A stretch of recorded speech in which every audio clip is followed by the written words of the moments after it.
Sabbiiti eno nga Miracle Center Cathedral awamu n'abasabi ab'ennaku 7 bagitandikidde mu ssanyu oluvannyuma lw'ekitongole Azusa Street Historical Site okusiima enteekateeka zombi olw'omuyaga ogukutte wansi ne waggulu bannansi nsaako n'abantu ab'enjawulo mwe bagenda ne bagwenyumirizaamu.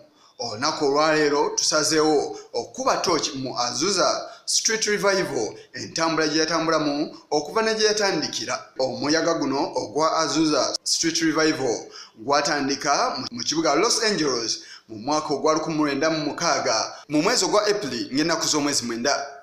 William Seymour ye yatandika enteekateeka eno era ng'ono yali musajja muddugavu Omumerika eyali abuulira enjiri mu biro ebyo. Mu muyaga guno ebintu eby'enjawulo byatambulibwamu omuli ebyamagero, abantu ab'enjawulo okuwonyezebwa awamu n'okwogerera mu nnimi. Newankubadde nga bino byali bwe bityo, naye emikutu egy'enjawulo gyagenda maaso ne gyogera ku muyaga guno era nga kikkirizibwa omuyaga guno emikutu gy'amawulire egyagoogerwako gye gimu ku egyo egyaguwa ettutumu ne gye buli kati.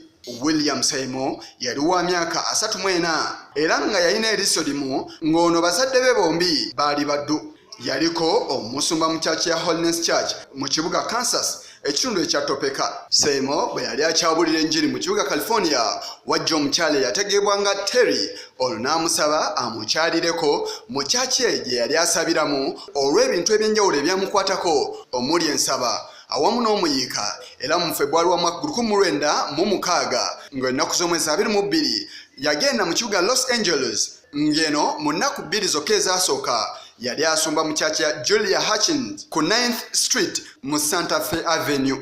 Ono yalaga wa okwogera mu nnimi gye kwatandikira era nga ku lunaku olwo mu kubuulirako okwasooka yategeeza nga okwogera mu nnimi bwe bumu ku bunnabbi obwasooka okuteekebwa mu Bayibuli nga yakaleetebwa.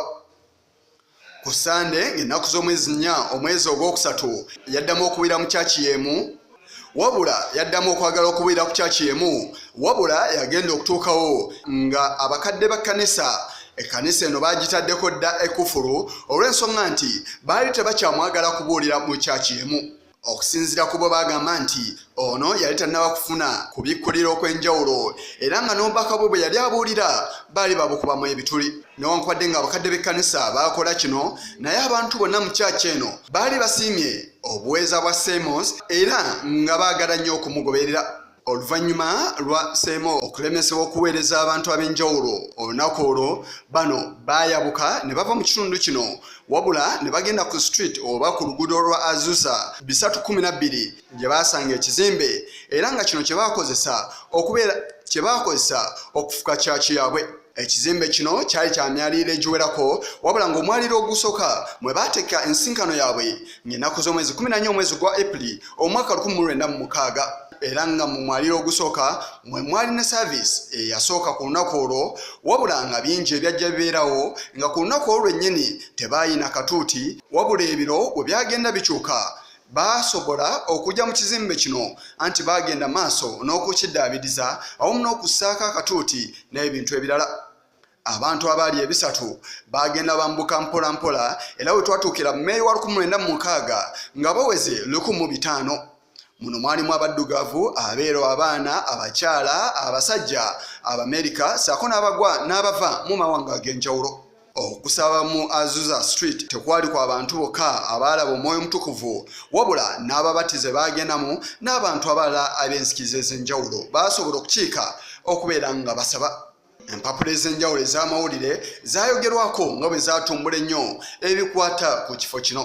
Ebyo bye bitono nnyo ebikwata ku Azusa Street Historical Site abasiimye Miracle Center Cathedral awamu n'ennaku 7 ez'omuyiika. Yisa Kigongo ku lwa Channel 44 Oleggulo.